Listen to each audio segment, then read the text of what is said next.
કેન્દ્ર સરકાર દ્વારા રજૂ કરવામાં આવેલા વાર્ષિક બજેટને કચ્છ જિલ્લા ભાજપ પ્રમુખ દેવજીભાઈ વરચંદે ઉત્સાહપૂર્વક આવકારી તેને સર્વગ્રાહી અને વિકાસલક્ષી ગણાવ્યું છે। ભુજ સ્થિત જિલ્લા ભાજપ કાર્યાલય કચ્છ કમલમ ખાતે પક્ષના હોદ્દેદારો અને કાર્યકરો સાથે બજેટનું જીવંત પ્રસારણ નિહાળ્યું હતું। બાદમાં તેમણે માધ્યમો સાથેની વાતચીતમાં જણાવ્યું હતું કે નાણામંત્રી નિર્મલા સીતારમણ દ્વારા રજૂ કરવામાં આવેલું બજેટ છેવાડાના માનવીની જરૂરિયાતોને ધ્યાનમાં રાખીને તૈયાર કરવામાં આવ્યું છે। બજેટમાં ખાસ કરીને આરોગ્ય ક્ષેત્રે લેવાયેલા નિર્ણયોની સરાહના કરતા તેમણે ઉમેર્યું હતું કે કેન્સર અને ડાયાબિટીસ જેવી ગંભીર બીમારીઓની દવાઓના ભાવમાં મોટો ઘટાડો કરવામાં આવ્યો છે, જે સામાન્ય અને મધ્યમ વર્ગના પરિવારો માટે ખૂબ મોટી આર્થિક રાહત સમાન છે। દેવજીભાઈ વરચંદે બજેટની વિવિધ જોગવાઈઓ પર પ્રકાશ પાડતા જણાવ્યું હતું કે લેધર અને શૂઝ ઉદ્યોગ તેમજ સીએનજી જેવા મહત્વના ક્ષેત્રોમાં કરાયેલી રાહતોથી બજારમાં નવી તેજી આવશે, સામાન્ય જનતા પરનો બોજ ઘટશે।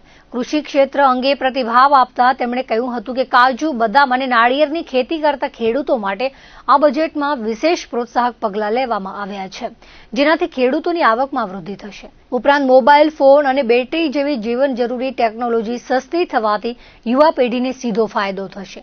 એકંદરે બજેટ વિકસિત ભારતના વડાપ્રધાન નરેન્દ્ર મોદીના વિઝનને ગતિ આપનારું છે। કચ્છમાં બજેટને લઈને કાર્યકરો અને પ્રજામાં ભારે ઉત્સાહ જોવા મળી રહ્યો છે।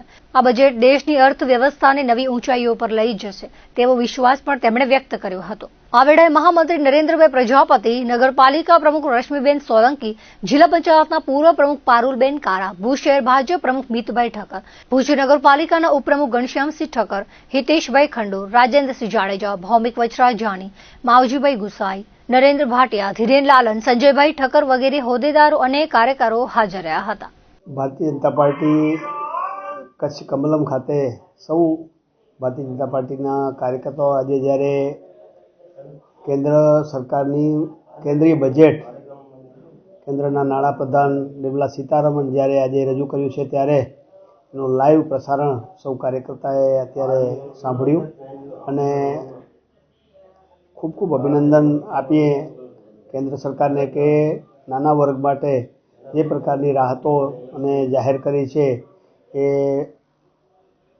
દવાઓ હોય, કેન્સરની દવા હોય, સુગરની દવા હોય, એ બધી દવાઓમાં જે મોટો ઘટાડો કર્યો છે અને નાના માણસોને રાહત આપી છે। એ પ્રકારે લેધર, શૂઝ છે, એમાં સીએનજીમાં અનેક પ્રકારના ક્ષેત્રોમાં નાના ખેડૂતો માટે, કાજુ બદામની ખેતી કરતા હોય એના માટે, નારિયેળની ખેતી કરતા હોય એના માટે, અને આ પ્રકારની બેટરી છે, મોબાઈલ છે, એની બેટરી છે, એ બધું હવે ખૂબ સસ્તું મળશે। એટલે કુલ મળીને નાના માણસને રાહત થાય એવા પગલાં એ આજે આ કેન્દ્રીય બજેટમાં મળ્યા છે ત્યારે આખા જિલ્લામાં, સમગ્ર જિલ્લામાં ઉત્સાહ છે અને કાર્યકર્તાઓમાં પણ ઉત્સાહ છે। અને એ પ્રકારે જે વિકસિત ભારતની વાત લઈને નરેન્દ્રભાઈ આજે જ્યારે ચાલી રહ્યા છે ત્યારે એને અનુરૂપ બજેટ આજે આ કેન્દ્રીય પ્રધાન નિર્મલા સીતારમણે જે રજૂ કર્યું છે ત્યારે એ સૌ કાર્યકર્તાઓ અત્યારે એ લાઈવ સાંભળ્યું છે।